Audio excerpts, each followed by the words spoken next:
సంత సంత పాడారు. చూసావా నువ్వు చూసావా? బ్రెడ్ మీద చీమలు తిరుగుతున్నాయి. ఇంకా 5 నిమిషాల బోర్డింగ్ స్టార్ట్ అవుతుంది. బస్ ఎక్కడ టికెట్ ఎక్కడ? హైదరాబాద్ లో క్యాబ్ బొగ్గైనా భార్గవ్. ఎయిర్పోర్ట్ నుంచి కాలంగడికి క్యాబ్ 1200 అంటే కష్టపడి మనిషికి 200 కింద 600 బస్ ఎక్కినాం. ఇక ట్విస్ట్ ఏంటంటే మాకు రూమ్ లేదు. ఇప్పుడు రూమ్ పోవాలా ఫుడ్ తినాలని ఆలోచిస్తున్నాం. బ్రెడ్ ఆమ్లెట్ ఆడితే బ్రెడ్ మధ్యలో ఆమ్లెట్ పెట్టించు. దీని మీద చీమలు కూడా తిరుగుతున్నాయి సైడ్. పోవాయి. ఒక రాడ్ రూమ్ బుక్ చేసుకున్నాం. అది రాడ్ రావడం వరకు రోడ్డు మీదకి వచ్చినాం. అలా బీచ్కి వచ్చేసాం. బీచ్ కంటే ఇసుక ఎక్కువ ఉంది. ఏమైనా తినేసి రూమ్ పోయి వండాలి. పంజాబీ రసోయిలోకి వెళ్ళాం. వాడిని స్పైసీగా ఏముంటుందా అని అడిగి మరి ఆర్డర్ చేస్తే వాడు ఏమి ఇచ్చాడు రా? తీయగా ఇచ్చాడు. చికెన్ కర్రీ ఇచ్చాడు. తిట్టుకుంటూ ఏదో ఒకటి తినేసి రూమ్కి బయలుదేరాం. డే 1 ఎండ్ అయింది. రోజుకి 1200 కింద 3 రోజులు కారు తీసుకున్నాం. మరి కారు డిపాజిట్ తీసుకురు. ఎయిర్పోర్ట్కి డ్రాపింగ్ 1500, మొత్తం 8000 కట్టేసి మన లైసెన్స్ తీసుకున్నాం. Let's go. మా ప్లాన్ ప్రకారం పొద్దున్న బీచ్ పోవాలి. ఆల్రెడీ మధ్యాహ్నం అవుతుంది, ఎండ కొడుతుంది. కోర్టుకు పోవాలి according to the plan. Twist ఏంటంటే మాకు రూమ్ కూడా లేదు. రూమ్ కూడా ఎత్తుక్కోవాలి.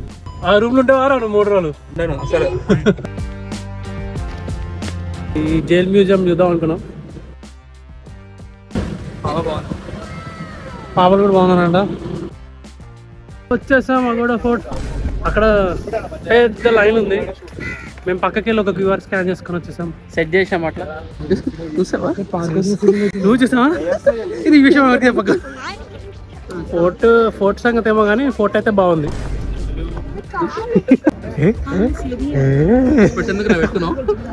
స్పెట్స్ మేము ఎందుకు పెట్టుకున్నాం అంటే వచ్చింది మా కళ్ళలో ఎండ వాడకూడదని. నేచర్ని మా కళ్ళు ఎవరి మీద వాడకూడదని. మా కళ్ళు వాళ్ళ మీద పడ్డాను వాళ్ళకి తెలియకుండా. ఏమంటావు ఆకాష్? ఆకాష్ ఎట్లా చూడన్నాడు కాబట్టి వాడికి స్పెట్స్ చేయలేదు. చిన్నపిల్లవాడు ఇంకా.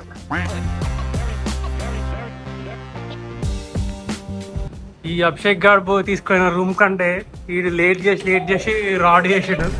ర్యాంప్ ఉంది రూమ్, టీవీ, కబోర్డు, 2 బెడ్లు, టేబుల్, ఫ్రిడ్జ్, చిన్న kitchen setup.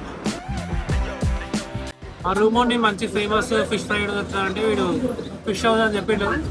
King fish, pamphlet, చొరాక 3 varieties ఇప్పుడే వస్తున్నాయి లైవ్ లో. కింగ్ ఫిష్, చొరాక 3 ఒకేలా ఉన్నాయి. పాంప్లెట్ కొంచెం బాగున్నాయి అన్నిట్లో.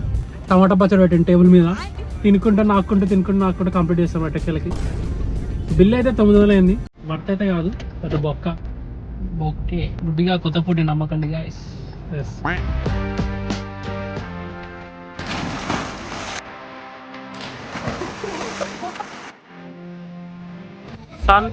సంత పాడారు. షార్ట్స్ ఆ గింబ అంతా ఒక బ్యాగ్ లో పెడితే మన వీరుడు ఆకాష్ బ్యాగ్ మర్చిపోయి మీరు బ్యాగ్ తెలియదా అంటున్నాడు.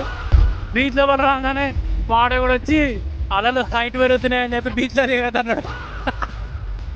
లాస్ట్ కి ఫోటోలు దిగి మూలెత్తుతున్నాం.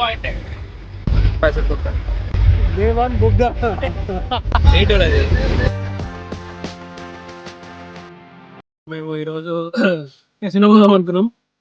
టికెట్ చూస్తే 3,500 ఉన్నాయి. సర్లే అని ఎట్లా ఏంది లోపల ఏమేమి ఉంటాయని మా ఫ్రెండ్కి ఫోన్ చేస్తే వాళ్ళ డాడీతో మాట్లాడిపించి లాస్ట్కి ఫ్రీగా సెటిల్ చేసారు.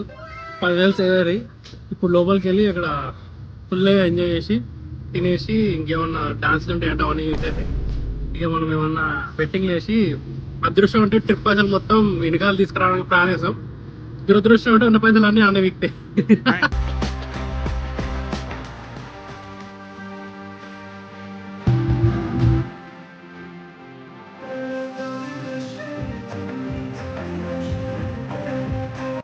టైమ్ 3 అవుతుంది. మేము 10 ట్రైన్ అవుతున్నాం. పోడు వెళ్ళి ఫుడ్ కోర్ట్లోకి వెళ్ళి ఫుడ్ తినేసాం. ఈ తర్వాత కింద ఆగేం సీగేం చూసుకుంటా ఒక 6,000 కాయిన్స్ కింద మార్చినాం. వాడి లాస్ చేసి 3,000 లాస్ చేసుకున్నాం. తర్వాత ఇక అర్థం ఏంటంటే మనకి లాస్ అయిపోయింది అర్థమై ఇక మిగతా 3,000 క్యాష్ కింద కన్వర్ట్ చేసుకొని బయటకి ఎగ్జిట్ అయినాం. పొద్దున్న లేస్తే బీచ్ కదా ఆల్రెడీ 3 అయింది. ఇక్కడ నుంచి మాకు గంట జర్నీ ఉంది. రేపు మధ్యాహ్నం లేస్తే ఎప్పుడు లేస్తే 3 ఓకే బాయ్ బాయ్.